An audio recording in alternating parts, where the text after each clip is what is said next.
All right, what's going on? Welcome back to another episode of Boy Art Show. Of course, I am him. Today I'm joined by a very special guest, DC the Don. How are you, man? What's up, niggas? I'm here, man. I'm not the type of person to be fake. I just keep it real. We had to run this back. This is the second time running it back. Yeah. I'm gonna just tell the people that. First time I said, what's up, everybody? This time I said, what's up, niggas? So I feel like that was a better start anyways. So let's do it. I like that. That's authentic to who you are. I feel like that's more. Yeah. I'm not PR trained yet. You know what I mean? They not. Hey, man. We know the PR. He said they don't do their job. Nigga walked in asking for Hennessy. He knew I wasn't PR trained. You got it though, shit. No, but I mean that's real though. You said something. The reason why I wanted to expose that to people is because you said something in the first take that I really like. You said mentally. Or like my day when I asked you how are you, Yeah. And I thought that was dope because one thing that I like to ask all my guests is if you could do something that you got the chance to do throughout the week, right? If you can redo that again, what would that thing be? Something that just had a lasting effect on you. That happened this week to me. Something that I it could be this week. It could have been last week. Just something that was just it made an impact on you. I would say this week what I would redo is I think I would speak to Kid Cudi. I didn't speak to Kid Cudi at this event. Mm-hmm. I love Cudi. I love him. But at the same time, like I'm very I like to respect people like time and their privacy or whatnot. I see him at an event and I feel like I should have just told him that. I feel like people need their flowers. You never know what's gonna happen. Mm-hmm. You know what I'm saying? I feel like I would feel devastated if I wasn't able to do that. I know we gonna eventually have that moment, but I wish I was able to do that. Yeah. It's so interesting you mentioned that. I was just watching a conversation with you, and you were talking about Cudi, and the topic of the conversation was just about like people that make music that just that music will be around for a long time, and Cudi being one of those people who just make those impactful music that it don't matter what age you are, you feel it. Yeah, I feel like. Bro, it's very important to care about those type of people and big up those type of people because we got to keep that tradition and that energy alive, just in music in general, across all spaces of art and just any type of thing where it's like it takes a lot of creativity. We need to honor those type of people because whether you like it or not, you can't disrespect the fact that these dudes didn't sit there and put in everything that they had into their craft. Like these niggas ain't just making a song and dropping it. They making the song. They making sure their outfits match the song. A lot of niggas make sure that their girlfriend match the song. You know what I'm saying? They living in the world of what they creating, and that's very honorable. And that's what made me fall in love with music. So that's just the type of shit that I feel like needs to be big upped and championed all the time. You know? Yeah. I love that conversation. I want to get back to it. The conversation about living in the world of the music you create. I want to get back to that, but I first want to ask. Aside from the fact that you didn't feel like bothering him, I guess I put that in quote. What else do you think stopped you from, just talking to him? I would say that's really it. I feel like it just wasn't like the right time. Also, I just like shit to feel genuine, bro. I never want to force nothing.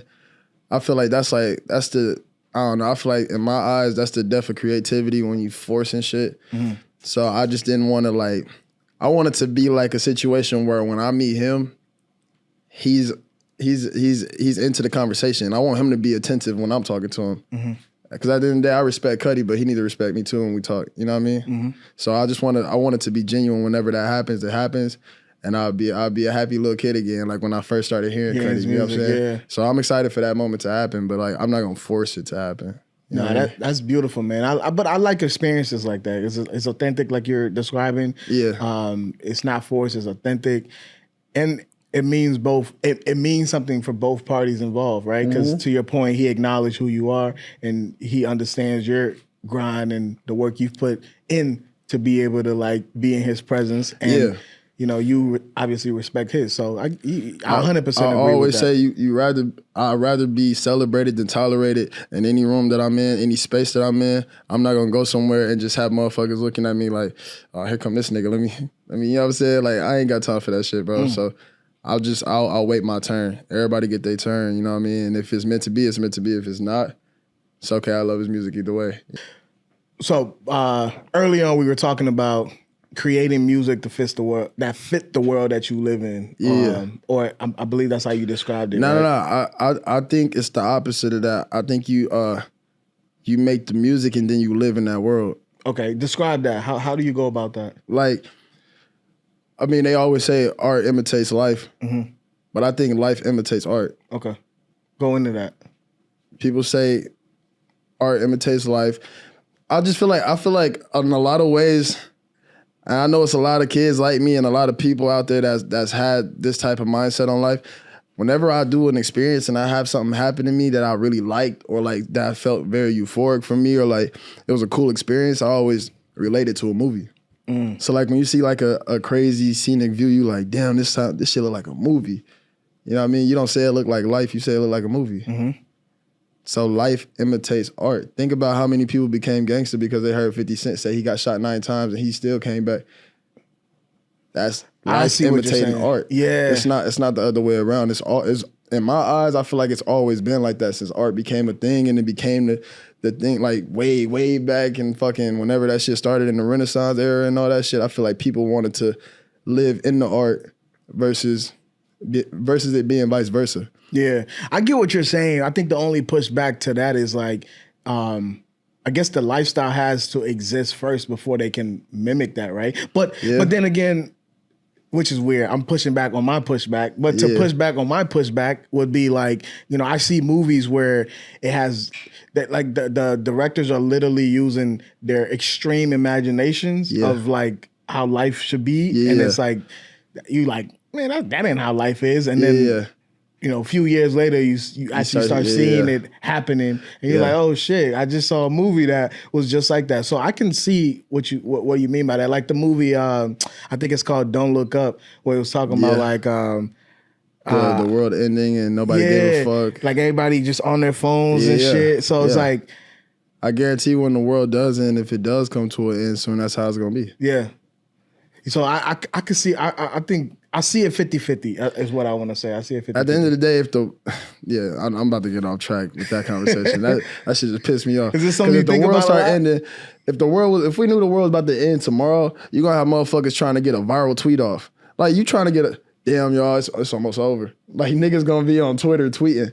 Like that shit, worse. That shit pissing me off. Or worse. Bro. They'll be like this. Yeah, like damn bro, it's over. Oh shit, y'all look. And then an asteroid smacked that nigga in the head. Like, bro, like, yeah.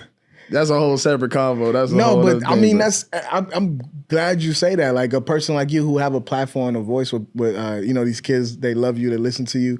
It's great to hear you say that because it's true. Like sometimes the phone ain't everything. You can just put the phone away and enjoy the moment. I fucking hate my phone, bro. Okay, I could tell you hate your phone. You don't be on, so like you don't even, it look like you don't even care to be on social media. I'm trying to, bro. I'm really trying, bro. Yeah. I'm trying to make sure that these kids don't forget about me, bro. Like, I know that they want to see what I'm doing every day and shit, but I don't want to have to do that all the time, bro. Like, that's why it's a blessing. It's a blessing that you still got artists around like Kendrick Lamar. I respect the way that he moved, bro. He keep his life private, and he come out when he ready to give the world art because he don't owe the world anything, bro. But it's just so happening these days that artists owe the world everything. Like you owe them your entire life just to make it. Yeah, you got to give them everything. Because you're also selling personality nowadays. Yeah. So it's not just the art anymore. I think every artist that is an artist nowadays and is trying to make it in the way where you got to make it now by being damn near a content creator at the same time. I feel like you sold your soul. Like we all sold our soul. What, to the art or what? To making it, to the American dream. Okay. By posting every day. And I mean, I'm just talking about from my experience. I don't like doing shit like that. Maybe there's some artists out there, like there's some artists that is like, they just more content creators anyways. But like in my eyes, I feel like I sold my soul to make this shit, but I got a family I'm trying to take care of, and I really love music. So I'm like, if this is what I got to do it, I'm going to do it. And at the end of the day, it's not all bad because I know my fans, they like it. You know what I'm saying? I love my fans, and they want to know what's going on, so I try. But at the same time, that shit is like, I don't like it. Yeah. That's another thing I admire about you is how you prioritize your fans. Like, I feel like you're one of those artists who put your fans on this, like, pedestal where a lot of people take their fan base for granted, and you like. But I don't get that though. How the fuck you taking your fan base for granted if them niggas changed your life? Yeah, yeah. Like, where would your life be if them niggas weren't there? That don't make any sense to me. That's like dummy behavior. You like low key stupid as hell. Mm-hmm. Like in my eyes, I'm like, bro, these kids, if they say that my music helped save their life and change their life, in a lot of ways, it's really hard for me to understand how that could even be possible. Mm-hmm. But then I start thinking about the fact that I'm a fan too, and Kanye West saved my life. Mm. You know what I mean? Frank Ocean, Blonde saved my life. Like, these is out. Like, Michael Jackson when I was a kid, like, bro, pause. That sounded like it was about to be bad. You can't even say Michael Jackson and kids in the same sentence. But when I was a kid. Man, fuck that. When I was a kid. Hey, listen, Art, I'm saying it. Michael Jackson ain't do shit. Wait. Michael Jackson ain't touched no damn little boys. That's crazy. I'm saying that shit. You gonna stand on that hill? I'm standing on that shit. Michael Jackson ain't touched no damn little boys. Fuck all y'all who think otherwise. Suck my dick. And I'm not from New York and I'm saying it. We gotta stop disrespecting the icon, man. I would love for that to be true, bro, but I'm not gonna comment on that. Nah, hell nah. You got more to lose than me. It's okay. Yeah, It's okay. I ain't commenting on that. But I do love his music, man. When I was a kid, he inspired me a lot. You know what I'm saying? Like, my mom said I was 4 years old on the table, like, trying to moonwalk and shit. You know what I'm saying? So, like, I don't know. I always think about how much of a fan I am of music, and then I just put myself in their shoes. You know what I mean? That's interesting too. Like that's something I was thinking about on my way here. I was like, if you ever like when you process the fact that someone could come up to you and be like, "Man, your music saved me from X, Y, and Z." Like, that's a huge thing to think about. You save a person's life. I think it's too big of a thing to think about. I feel like you can't even really understand what they mean by that. Like, cause I'm never able to like understand the gravity of it until I think about it in my shoes. You know what I'm saying? Like, how I would feel if I met, like, who was your favorite artist growing up? Do you know? Wayne, bro, right. I love Wayne too. Imagine you met Wayne one day and Wayne just looked at you and then walked off. And you just like, yo, what's good, bro? You a legend, bro. And he just like looked at you and he's like, I heard Wayne's nice, so I know Wayne probably wouldn't even do that. But just imagine that, you know what I'm saying? And that's like the person that got you into all this shit that you ended up doing your whole life. You know what I mean? Like, in my eyes, I feel like you gotta be careful when it comes to dealing with people that support you and big up your career. Because those people are very, very instrumental to your entire life, because it changed your family life. It changed, you know what I mean? So in a lot of ways, I feel like I owe them. I don't feel like they owe me shit. You know what I mean? Yeah. Frank Ocean got a line. He said, now I'm getting like 600, 800K, mama, just to stand on the stage, sing these songs, mama. He's like, I should be paying them. I should be paying y'all, honest to God.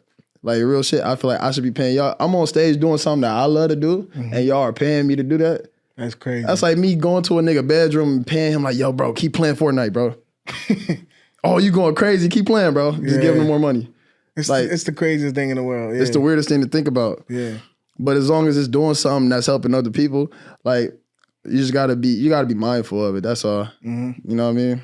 Now, and staying on the mindful, so that helps you, I guess, be more specific, or I guess more strategic when you make music, because you know the impact it's gonna have on people. Yeah. In a lot of ways, it kind of like it makes you want to be more. It makes you want to do more. You know what I mean? Like, when I started first hearing kids tell me like, "Yo, your music saved my life," I was like, "Nigga, a song about me running a red light saved your life?" Because I used to make just all trap music. Like, I started out very, very base level. I just wanted to make music. I knew I loved music, and I knew what type of music I wanted to make. I just couldn't make it yet. Now that I can, I feel like I want to express myself, be more vulnerable, and make more songs that are relatable and shit that touch people. Because like, there's a lot of songs that I heard growing up, like "Sing About Me" by Kendrick Lamar. That's one of my favorite songs of all time, and it's one of the most vulnerable songs I ever heard. In a lot of ways, I feel like your fan base, they always need at least one or two of those records that they can look back on and be like, yo, this is the one. Which one do you think is that for you? I think right now, until I do it again, It's a record. It's my outro to my album. It's not out yet, but I think that's the one. Like that's one of the most vulnerable records I made. And like the Rebirth that's coming? Yeah. Okay. Yeah. I think the fans are gonna be like shocked in a lot of ways. You know what I mean? Because I feel like I've never really gotten that like experimental with my sound. This entire album, just in general, I don't know if it was the shrooms or I don't know what was going on, but like this shit, it started to elevate a lot once I really like honed in and I was like, bro, I want to be as honest and transparent as possible on this album. I'm not trying to be nobody else. That was my only thing. Yeah. I'm like, when I go into this album, I don't want to be nobody. I just want to be me. Whatever come out, that's what's gonna come out. You know what I mean? But I'm a perfectionist at the end of the day, and a lot of my thoughts aren't perfection. So it was hard for me. I was battling that. You know what I mean? But it turned out exactly how I needed to. Yeah. And then, you know.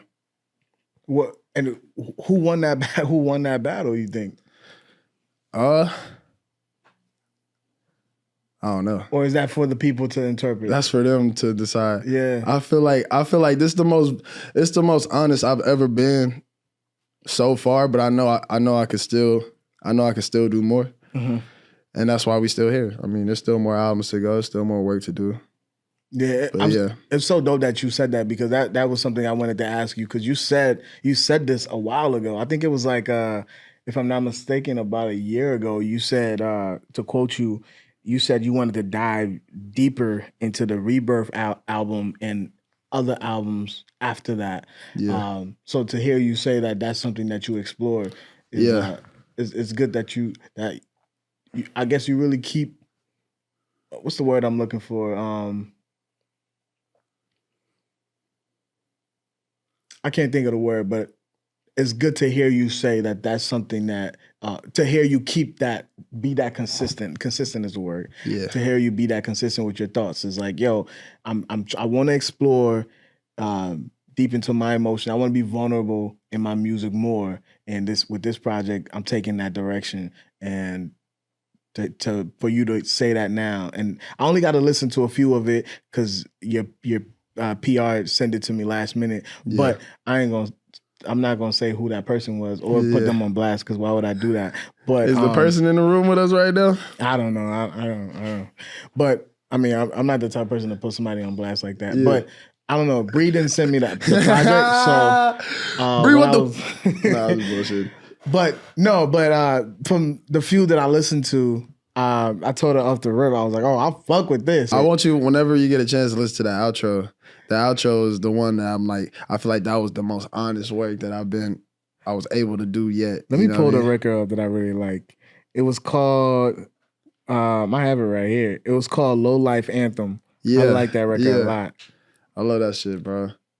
I like that a lot. And I like to speak on something that is out. I like the God level. God level record. Talk about that. Like, what does that mean? So I've been doing camps all year where I'll take all my producers who are also my friends. I'll take them to an Airbnb somewhere like that's like very far and kind of isolated from everything because I know how me and the homies is when niggas just start smoking and getting drunk and shit. Niggas want to go out, go party, do whatever. I'm like, bro, fuck that. We going to the desert. We getting this big ass Airbnb. We buying food. We not ordering food. We not eating out. We just gonna sit here and we gonna cook up for 7 days straight. I did 3 of those. We did one in the mountains, we did one in the woods, and the last one was the desert. And that was the very last song I recorded on the last camp. So we like packing up, it's like 7 a.m., everybody tired, motherfuckers sleeping, everybody like, fuck, we need to get out of here. And I heard the nigga cooking this beat up, his name AJ. He was cooking up the beat, and I'm like, bro, do I hop on this shit right now while I'm in the same vibe, the same energy, and I'm still up off of 3 days and no sleep? Or do I go back home and see if I got the same energy on the track? And it was like an obvious decision to me. I was like, bro, you gotta boot everything back up, turn the computer back on. Wow. And I just started freestyling. And I feel like the energy was kind of like, it was just so like, it was like, just fuck you, nigga. It was like, fuck everybody. That's just how I felt, bro. Because I was just like, bro, I did this shit. The album's done. The album was done before that song came came into fruition. So I was just excited. I'm like, man, fuck these niggas, bro. We did it, bro. This album to me felt like the most perfect work I've ever done. So I was just on that high. And that song, in my eyes, is like kind of like a self-empowerment song. I know the hook sounds and like it's insane for me That's to what be I told saying Bree. that. I was like, let's just talk about pussy and all that Yeah, shit. because it's like, I know I'm saying she want to fuck. I know it's like that. And I know it don't seem like what I'm saying, but in my eyes, when you listen to that song, it make you feel like a god. That's why I called it God level. You know what I'm saying? Because I'm like, bro, this shit made me feel like ain't no room I can walk in and motherfuckers can ever like look down at me, bro. I don't give a fuck who I'm in the room with. You know what I mean? Yeah. And I feel like that's the energy that song gave off. So I thought it was very important that it was the first single to come out. I had to put out Venus first because I ended up playing it on Song Wars with. And they went crazy. And I was like, I can't hold this, so I just put it out. But I wanted that initial vibe of the album to just be, fuck all you niggas. You know what I mean? Simple as that. That feels like even I said it off camera, like when you sat down and it was something you said and I was like, I want that energy. Like that I said. That energy that you have, like it just seems like that's like why are you in this space right now? Like that fuck you niggas phase. Like that's why, bro, everybody end up like this. Bro, I'll notice something, bro, like if you a fake ass nigga, you always gonna be a fake ass nigga. You started out as a fake ass nigga. That's cool. Just be a fake ass nigga over there. But a lot of niggas end up becoming a fake ass nigga because they had to deal with a lot of fake ass niggas. You know what I mean? And in a lot of ways, I'm cool with being a fake ass nigga now. I don't know you, nigga. I don't want to shake your hand. Cause I done went in rooms and niggas don't want to acknowledge that I'm in the room. Niggas want to talk down on me, look down on me. I feel like a nigga can only take so much until a nigga just want to turn up on everybody, bro. So like, you're feeling this energy because you feel disrespected? I feel mad disrespected. You know what I'm saying? Like I'll never in my life let a person disrespect me face to face. Never. I don't give a fuck. I would die behind it, bro. You know what I'm saying? It's just how I was raised. And I feel like I've been so patient, so calm, and just like, yeah, I'm gonna get there. Fuck that, bro. Like we here. Yeah. That's how I feel. Like fuck waiting for the door to open. I'm about to kick that bitch down. That's how I feel. What do you feel like they owe you? Everything. I didn't ask to be born. I'm here. I don't even know what the fuck I'm talking about right now. I ain't even know what that meant. I think I'm following. I ain't even know what that part meant. I ain't gonna lie to you. That shit just sounded cool though. Like, I'm here, nigga. Like that's how I feel, bro. Like when I'm in these rooms, don't fucking look at me like any type of way, bro. Respect me, bro. Shake my hand. I'm a good person, bro. I ain't got nothing against nobody. But when at a certain point, a motherfucker just get tired of just being like ostracized, bro, and minimalized. To a point, I kind of get what you're saying. You know who Rema is, the Nigerian artist? I love Rema. So I'm a producer. My full-time job, I'm a producer at the Breakfast Club, and we had, the interview isn't out yet, but it'll probably, whatever. We had Rema on the Breakfast Club this morning, and he's got this album out called He Is. And the Greek translation for He Is like a chosen one, like a god, like, you know what I mean? Like that divine energy. And so Rema was describing that, he feels like people question him a lot. They do. Why are you in the position that you're in? He's like, no, why did they choose me to be in the position that I am? Because I was chosen to be in this position. I'm not just lucky to be here. I was chosen to be here. I like that. So I feel like that's the same energy I get from you. Like I like that. I've been a fan of Rema for like the past year now. Yeah. And like I've been just watching and I see the way that people, they like judge everything that he do because he started out one way and now he's going in another direction. And in a lot of ways I relate to that because that's how I feel right now. Like I started out playing basketball in high school. I thought you didn't like talking about that. I am done talking about it, but when I bring it up, then it's cool. We can talk about it. But I fuck with you for that. Yeah, I fucking, nigga, last time I said I wasn't talking about it, niggas in the comments like, why he such a diva? The nigga don't want to talk about. Why the fuck would I want to talk about some shit I did in high school? And you broke it down so eloquently. I was nice about it. It made sense. It's like, yo, when you asked the dude that was next to you, you was like, if you did track in elementary school and somebody make that your whole career, even when you fucking 20, 30 years old. You had all these accomplishments. You had all these accomplishments. And niggas said, so track, and you did crack. It's like, what the fuck that got to do with my life? Niggas don't be like, fucking 2023 XXL freshman DC the Don. They Come on. former basketball player with LaMelo Ball and all this shit. And I'm like, yo, bro, like, y'all niggas gonna stop minimalizing what I do. Yeah.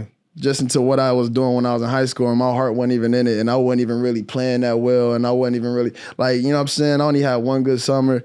I feel a lot of the ways that Rema feel right now, because I'll be watching, like, people like, yo, why he smoking cigarettes now? Why he making this type of music? He used to make these type of songs. He needs to start with this. Bro, like, my life don't revolve around what y'all want me to do. Mm-hmm. And that takes me back to the Kendrick Lamar shit. Like, Kendrick, he living his life the right way. Niggas don't tell him what the fuck to do. Like, he ain't putting his life out there for everybody, but he had the grind, and he got it to a point where he can do that. And I'm just saying, I don't need to be at a point to do that. That's why my energy like this. Mm-hmm. That's why when I walk in the room, I need niggas to fucking show some respect, bro. I'm tired of feeling like niggas ain't showing me no respect. And at the end of the day, I ain't gonna say that. I'll stop right there. He wanted to say, suck my dick. That's what he wanted to say. No. Something way worse? No.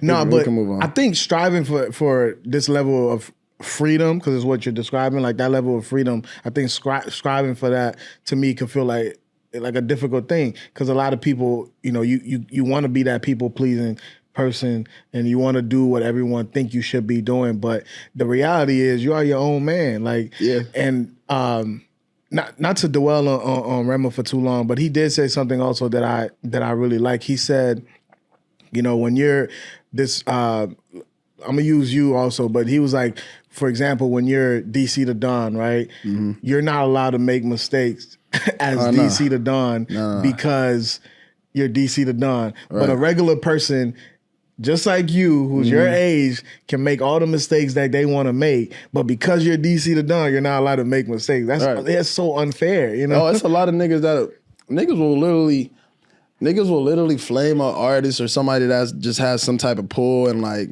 gravitas if they up about some shit that they just did the night before. Mm-hmm. Like, nigga go on Twitter and be like, man, this nigga wore the same outfit that he wore. You know what I'm saying? Or like whatever the fuck they say. Yeah. And they'll be the same niggas doing that, like just straight hypocrites. And in my eyes, I feel like that's fine. I don't really give a fuck about that. Yeah. I don't really care. Niggas gonna say what they want to say. People feed off hate. That is what it is. Mm-hmm. I just want to feel like, I don't know. I feel like I speak for a lot of niggas that's just frustrated, bro. Like, I'm just frustrated, and I don't need a reason to be frustrated. I'm just frustrated. That's just how I feel. I feel like a part of your frustration, to me, like, would come from like when I see comments, like a lot of the comments people post on your page is like, I miss the old DC the Don. Like, what does that even mean? I don't know. I have no clue what that means. Yeah. Y'all didn't stream the old DC the Don. So how the fuck y'all miss him? Mm. You know what I mean? My second song that I ever recorded was on a rock beat. It had trap 808s, but it had a guitar. Mm-hmm. And for a lot of niggas, especially from where I'm from, a lot of niggas was like, that's weirdo mentality. That's weirdo behavior. Mm-hmm. Niggas should just be rapping on hip hop. Nigga, you a nigga, hop on hip hop. Mm. That's how I felt like people was talking to me. And now that I'm doing a lot of hip hop, I'm dropping a lot of trap records and all this shit, motherfuckers like, damn, we missed the melodic DC. Then when I drop a lot of melodic songs like I did last year, they like, damn, what happened to the rap DC? You can't please everybody, bro. You know what I mean? I'm just like, in my eyes, as long as I'm happy with what I'm putting out, that's all that matters to me. Yeah. And it seemed like you're not, to your point of not pleasing everybody, it seemed like that's kind of the direction you're going in, because even Best Friend, right? I think that's your new single that's about to drop. Yeah. That sounds like you're literally just experimenting with music. Yeah. But it also, like, I mean, it sounds great, of course, but it's that, yeah, I guess stay right there. It sounds like you're just having fun now. You're like, it's like, I'm just gonna keep experimenting with my sound. Whatever's speaking to me at the time. Like I said, the first one we did in the mountains, and that shit just, I did a lot of dance hall records there. Like, I kept switching the vibe just to make sure what I was trying to make was actually what I wanted to make. Every time we did a new camp, I feel like the new scenery helped me tap into a different bag. And then it made me realize, because towards the end of the camp, we go back to the same bag. Mm-hmm. which is the experimental sound. And we'll take all these moments and all these things that we learned along the way and just add it to these songs. So like Best Friend Only had like 8 different versions because the original record was just straight dancehall. And I was like, nah, this need an R&B element to it. So then we switched the beat halfway through, and then we did another switch up through it. Like we did a lot of shit to it. And I feel like at the end of the day, it's just some shit that I feel like everything ain't gotta always be too serious. I just want to keep it like light, fun as possible, and genuine and authentic as possible, you know what I mean? While still being able to get my creativeness off inside of it somehow. Yeah, I think you the little like the Afro sound. Yeah. I don't think that, to me, it wasn't new to me, maybe because when you listen to Scared Hard 2, I feel like you kind of play with it a little bit in there. Yeah. Maybe not too like all the way, but you had like a mixture of that in there. See, those mixtapes for me, like the first one and the second one was kind of just like a breeding ground of different material and seeing what works. It's kind of like you know what I'm saying? It's kind of like like, I don't know how to explain it. It's kind of like, for me, I was just testing shit. Yeah. And throwing shit at the wall. So it was a lot of different vibes in there. And then the album is when I perfected. So eventually when I come back to doing another one, doing a third installment, it would just be a lot of this sound elevated, and then the next album would be the perfectionist. You know what I mean? So Rebirth ideally is like, it's going to be a lot of what we heard. Yeah. But like very, very perfected. Like Okay. I don't feel like I start actually deciding songs for an album until I feel like I conquered a new sound that I really, really feel like is the best that I can do it at that time. What sound do you feel like you're the best at doing right now? Just talking shit. Yeah. Yeah. I like that. I think that's it. I think I got real good at talking shit. That's a fire answer. I got super good at talking shit. I like that. That was a very rock star answer. I like that. I feel like it's not a certain sound that's like when I was like 19 or 20, all I would make was rock music, bruh. That's all I would make is just like pop punk songs and like a little bit of punk influence shit. And I felt like that was my best sound. And then the next year I was like, nah, this pop shit is my shit. Nah, that's my shit. And this year I feel like I don't have that. It's the first album I feel like I don't have that one thing that I'm just like sure about. Only thing I'm sure about is everything. You know what I mean? It's not one thing I'm sure about. I'm sure about everything. Yeah. That's a level. I mean, that's confidence. That's that God level confidence you're talking about. I want to retrace real quick because I really like a line from. It wasn't just one line, but I like some lines from Scared Hard 2 that I want to talk about because I think it's important. One, because I personally dealt with it myself, and I just want you to expound on it even further. But it was from South Memphis. Yeah. You said, I don't want to talk. I don't even want to chat. I don't even want to count my issues. The reason why I like that is because sometimes I feel like I think everyone can relate to that. Sometimes I just want to escape, just listen to music, just vibe out, and just leave me the fuck alone. Yeah. That's how I be feeling. It's like, damn, sometimes let's just, you know what I'm saying? I feel like the best relationship you could possibly have with somebody is a relationship where neither one of y'all got to say a word and y'all still comfortable in the same room together. You know what I mean? Because that whole song was about a past relationship that I had, and I was like, some days it's just like niggas don't want to talk. It don't mean I hate you. It don't mean I dislike you. Some days I just don't want to talk. So I talk a lot. You know what I'm saying? I'll run out after a few days. And if we can't be comfortable like that and we still be in a good mood just because I'm going through like whatever I'm going through at the time, then I feel like that's just not the right person. You know what I mean? And that's why I was like, I don't even want to deal with none of that shit. Yeah. Keep it real. I know we all got issues. I ain't trying to put all my problems on you, bro. I don't even want to talk about it right now. Like, can we just chill? You know what I mean? I know we all got shit going on. Yeah. I feel like that's growing up, though. It is. Like, realizing that motherfuckers don't give a fuck about you. At all. Like, nobody. You know what I mean? Nobody give a fuck. Because everybody got some shit that they dealing with. That's America. That's why America is like individual instead of like this community that they would like to paint that picture of. Like it's an individualism. Am I saying that word right? Individualism. I don't even know if that shit exists, country, but I like it. Yeah. I mean, we just made it up right now, but like that's what America is. Like everybody cares about themselves. Like it's an extreme example, but you'll see somebody get hit by a train because we're in New York. You'll see somebody get hit by a train, and for that second, you'll stop, pay attention, and care. And then shit, you gotta go home. You got an eviction notice at your crib. Yeah.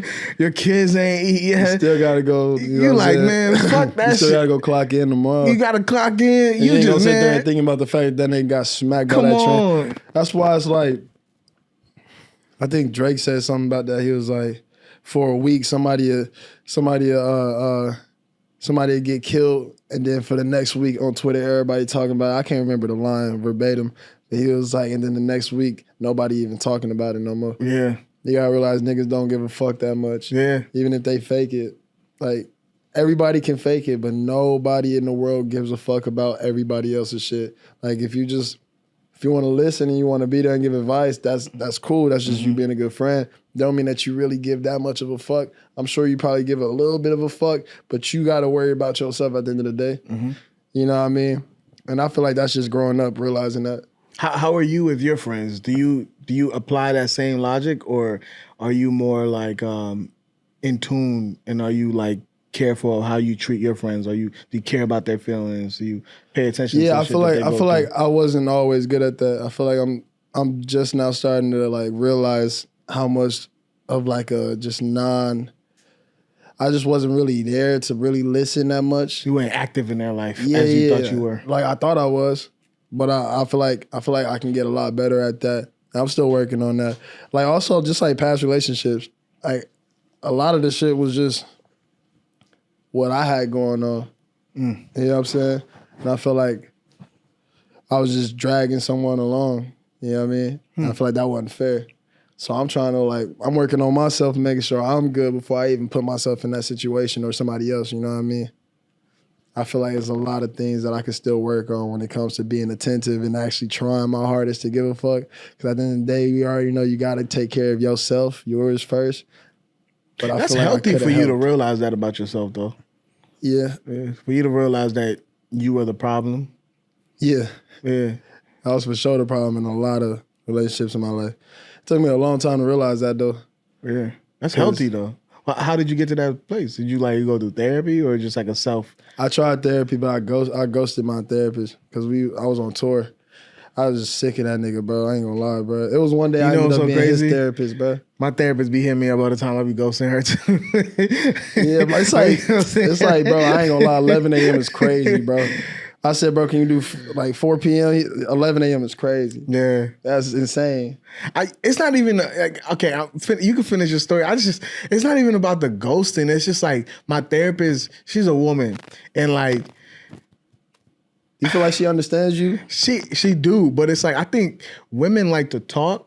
Yeah. And like, sometimes I just be like, yo, like, just tell me what, like, just like tell me shit. Like, I don't want to talk. But she be like, tell me this and this, and I know that's her job. I get it, motherfucker. I'm not stupid. I get it. That's her job. But it's just sometimes I just want to sit there and just, like, I don't want to talk too much. Just talk to me, you know. And she wants me to talk too much, so I'm just like, all right, cool. I'm gonna just distance myself. See, my problem she was probably gonna see this. My problem was the opposite. Okay, he probably gonna see this. My problem was that I ended up becoming his therapist. Oh, yeah. Like, I had my last time that I did a session with him, I heard a baby crying in the back. I was like, you want to go take care of that real quick? He was like, yeah. Actually, no, I'm going to just stay, bro. It's cool. Like, Jesus I just got a lot going on right now. You know, we just had a baby. I'm like, damn, now man. You got to ask him what you got going on. I was like, man, how was that going? It seemed like he was fishing for more questions. Yeah. So I was just like, you know what I'm saying? I'm like, let me help him out. I'm paying you for me to help you. I was like, let me help him out. And then I ghosted his ass. Yeah, nah, you had to. You shouldn't be paying a therapist for you to help them. Like, that don't make no sense. I feel like was he a good therapist? I mean, you don't got to put that on the record, but he was cool. I feel like right now I don't need therapy. I just need to. I don't know. I don't think I need therapy right now. Yeah. Nah. Well, stay on that real quick because I want to ask you and the reason why I say stay on that because it relates to my next question. I want to ask you a personal question, a real personal question, but it on the same line of therapy or going to therapy. I don't remember the exact tweet, but because it got deleted. Yeah. But I believe you posted. You said that you couldn't do this anymore. Yeah. And then it got deleted. You said I couldn't do this anymore. How the fuck did you see apologize. And then it got deleted. Yeah. You know, it was scripted. People were very concerned about you. Do you remember exactly what I'm talking about? I remember exactly what you're talking about. I was going through it, bro. Mm-hmm. Yeah. I attempted suicide like a year ago. Was that a year ago? How long ago was that? Like close to a year? Yeah. I was done, bro. I was like, this shit's whack. Mm-hmm. I was like, bye. That's how I felt in the moment. Mm-hmm. I don't feel any type of way about talking about it because I know at this point in my life, I got too many things going on and too many moving parts in my life to where that could ever be an option. Mm-hmm. So I know I'm never going to do that. And I came to terms with it and I feel very okay with the fact that it happened because it helped me in a lot of ways become mentally more aware of my life. Yeah. You know what I mean? And it was rough. It was rough, bro. I was just really going through a bad patch. I was on tour and tour is like the loneliest feeling How so? I think I've ever felt. Cause on tour, you ever heard someone say that? You ever been to a concert? Yeah, a few times, yeah. You ever been to a super fun concert and then afterwards you go home by yourself? And you kind of have. I've heard people say that they had a post concert depression or like post like festival depression and shit like that because it's such a high. You know what I mean, mentally. And every night, the best way I can explain it, imagine going and doing a show and you got all these people screaming and they like, yo, I love you, I love you. Mm-hmm. And it's just so much love and it's so overwhelming. It's a lot going on. Mm-hmm. And then you get back to your hotel room and as soon as you close the door, it's just silence. You know what I mean? Mm-hmm. It makes you almost feel like all that shit was fake. Like subconsciously. Like obviously, I get how that doesn't even make really that much sense logically. No, I'm following you. But in the moment, it doesn't matter. It's just how you feel. Mm-hmm. So like imagine having that post-concert depression, but every single night. So a lot of that was supplemented with me just like, bro, fuck that, let's go out. I ain't want to go back to the hotel and just do nothing by myself. You wanted to keep living that high. Yeah, I want to keep living the high. So the high of being out. Around people. Exactly. We going out, we partying, fucking till like 5 a.m., 6 a.m. in the morning. Wow. And we got to fucking travel to the next city at 8 a.m. Motherfuckers sleeping in the Sprinter van like fucked up. Wow. At a certain point, that shit just take a crazy mental toll to where it's like you just feel like this shit is ass. You know what I mean? And I started to really hate touring, bro. And that's why I took a long break. And I'm not going on tour again for a while until I feel like I'm ready. I think I'm almost there now, but I wanted to wait. You know what I'm saying? Because I want to do it the right way. Mm-hmm. Like I told Grant, I said we buying bikes for the next tour. Like we're not buying no more alcohol. Nah, I'm just saying like we hopping on the bikes and because I seen Tyler the Creator talking about it, and I was like, that nigga Tyler the Creator always seemed like he know what he doing with his life mentally. Mm-hmm. Like, he always just seemed like he got a good mental going on. I don't know how he does it. Maybe it's because he's like straight edge and he don't smoke and shit. But like that motherfucker said he bikes around every city and they get lost in every city and just go bike around. Wow. I'm like, nigga, I need to start doing some goddamn wholesome shit. Nigga. Yeah. We can't be just smoking and drinking every day, bro. That shit gotta stop. A lot of people don't see it from the artist perspective. You know, you see it from the fan perspective where you go to the concert and watch the concert and you see your favorite artist just leave. But you never think about the fact that this person was just performing in front of thousands of people and now they get to go back home by themselves. Yeah. You know what I mean? It's They're just weird, alone bro. On the bus. I can never really explain this feeling to you unless you... I don't even know if I can relate to it because I'm not you. Ed Sheeran talked about it before. I always like relate everything to a song somehow. But Ed Sheeran did say something like that before. He said, He said, I never thought it'd feel like this playing Wembley. I don't know. He said Wembley Stadium, some shit like that. He said 80,000 people smiling back at me. He said, but when I'm alone at the end of the show, it's just me backstage with my thoughts. And that's like, that's the weirdest feeling though, bro. Like, real talk, it's like such a fucking high and such a crazy dip, bro. It's like a crash. And it happens every single night or every night that you're performing. So like, I'm doing these shows. I got these fans telling me, yo, I love you, saved my life, bro. Yo, you the guy, blah, blah, blah, all this love. And you feel that love, and then you get back to your room, and you close the door, and you realize, damn, like, I feel lonely right now. You know what I mean? It's a weird feeling. And I feel like that shit took, like, a mental toll on me. And I'm glad that I stopped, and I took a step back, and I'm like, you know what? No touring for now. Let's just lock in and do what you love. The reason why you started this, which was making music. And I feel like that's why this album turned out the way it did. You know what I mean? I want it to be as honest as possible. Yeah. Describe the name Rebirth. Like what is that? What is the meaning behind that? I just feel like I'm the same person I've always been. I still got the same heart. But I do feel like in a lot of ways, when I think about just my older music and my older self as an artist, I feel like that's my son. You know what I mean? I don't feel like it's me. I feel like that's my son. I feel like I just was rebirthed into a whole different superstar in a lot of ways. That's how I feel mentally. You know what I mean? I don't know what happened. I just woke up one day and I started feeling different. And I feel like I wanted to, that's why, but this happened a while ago, because that's why my last album was called Funeral. I knew that this was coming. You killed, I felt it coming. I'm like, yeah, it's time for me to start doing pretty much for me, it felt like it's time for you to start doing exactly what you fell in love with. Not what other people want you to do and what you feel like is gonna work. Yeah. Because it got to a point where I was just getting desperate and I feel like, bro, I need to do this. My family need this. You know what I mean? And I got to a point where I was like, it's time to just say fuck all that and do exactly what you fell in love with. You know what I mean? Like when I first started hearing music, like the first rap song I ever heard was Go DJ by Lil Wayne. I remember you telling me that and you was like, yeah. You thought he was talking about you, like his name was DJ, Yeah. Because my older brother's nickname is DJ, and I always wanted to be like my older brother, so I stole his nickname, and I would tell everybody my name was DJ. So when I first heard that song, I was like, Mama, he talking about me? She was like, yeah. So I'm sitting there thinking Lil Wayne made a song about me. Yeah. I'm like, I don't even know how old I was. I was like 5, 4, 6, I don't know. All I thought was this nigga named Lil Wayne, whoever that dude is, made a song about you, yeah. I want to go back to that feeling when I first started hearing music. You know what I mean?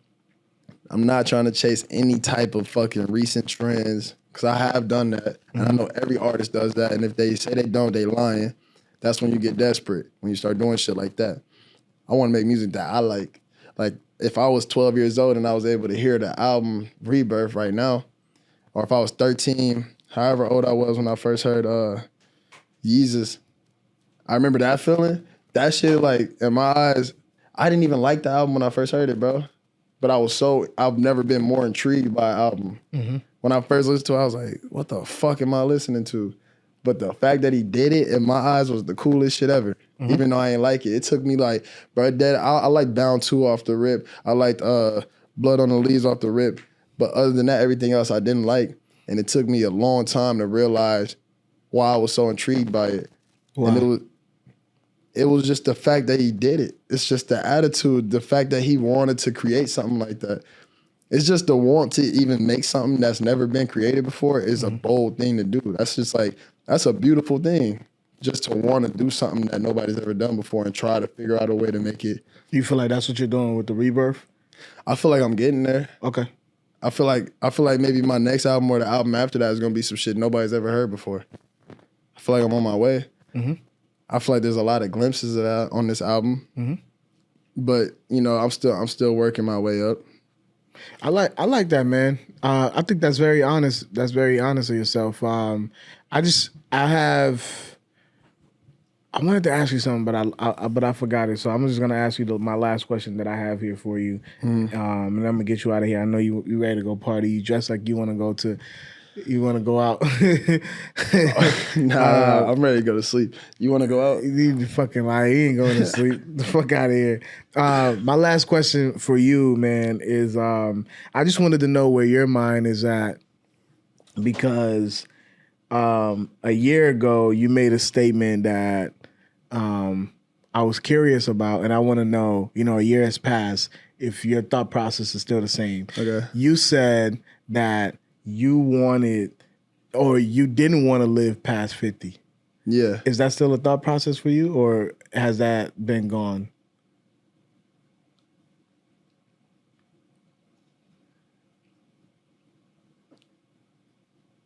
I'll live up until like 60.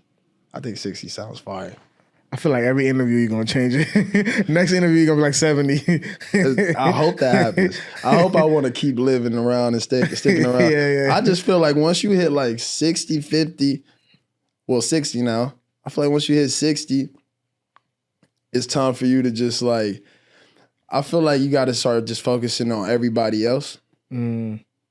You know what I mean? Like you're going to have grandchildren, hopefully, God willingly. Yeah. You're going to have like this big, beautiful family. I'm scared of what that does because I know as soon as you have kids, anybody that care about their kids, as soon as you have kids, your brain chemistry changes. Like the next day with your child, you have kids? No, I'm 25, bro. Damn, you want kids? Yeah, sure. It took too long, bro. Well, the reason why I took too long is because like I think you got to be like ready for kids. I know that's like a cliche answer because people be like, I'm not ready for kids. True. But I think not only mentally do you have to be ready, but I think financially as well. Financially. So I think even physically, like in every way. Physically as well also. Yeah. So, I think once I'm there for my definition of ready, I think I want kids, hell yeah. I'm scared of what's going to happen because I know I want kids. I know I want to. And I want to be married too. I love marriage, so I want to be married too. I don't know about marriage. Yeah. I see why you say it though. I want a family. Mm-hmm. I really just feel like marriage is weird, bro. I feel like marriage is a scam. Mm-hmm. I hope if you're watching this and you're a woman, you don't take that any type of way. I know y'all dream about this all the time, but that's bullshit. Why? Give me a reason. You got to give me a logical reason why you think marriage is bullshit, because I don't. Because if you need an outside person to tell you that our relationship is valid, then you're not valid for me. Why do we need a third party to come in and tell us that our relationship is forever? Why can't we make those terms together? And on top of that, why if I ask you to sign a prenup, is that a problem? Mm-hmm. I feel like marriage is weird as fuck. Don't fucking come around thinking I'm finna marry you. You taking half of my bread if we get divorced.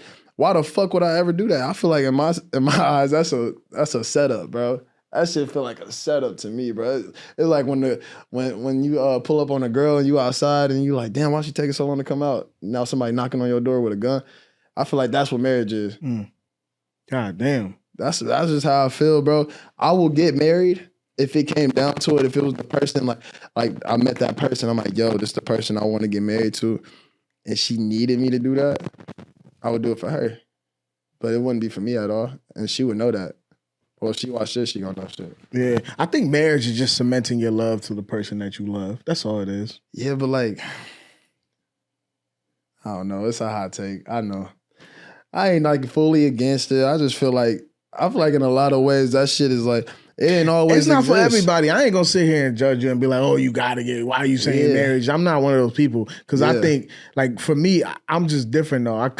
And I think also you gotta come from that though. Like I didn't come from mom and traditional family household, mom and dad. Like I come from a single mother who raised me and 4 other kids. So for me, seeing that, I made a vow to myself is like I never want to put my kids in a position to where they never grew up in a 2-parent household, or I never want to put my kids in a position where they don't say, oh, my parents are married. You know what I mean? Like I always, those are things that I fantasize about. I get the optics for sure. And I know, listen, I know how y'all women are sometimes. I know as soon as you put that ring on, it like change. You start walking a little different around the house.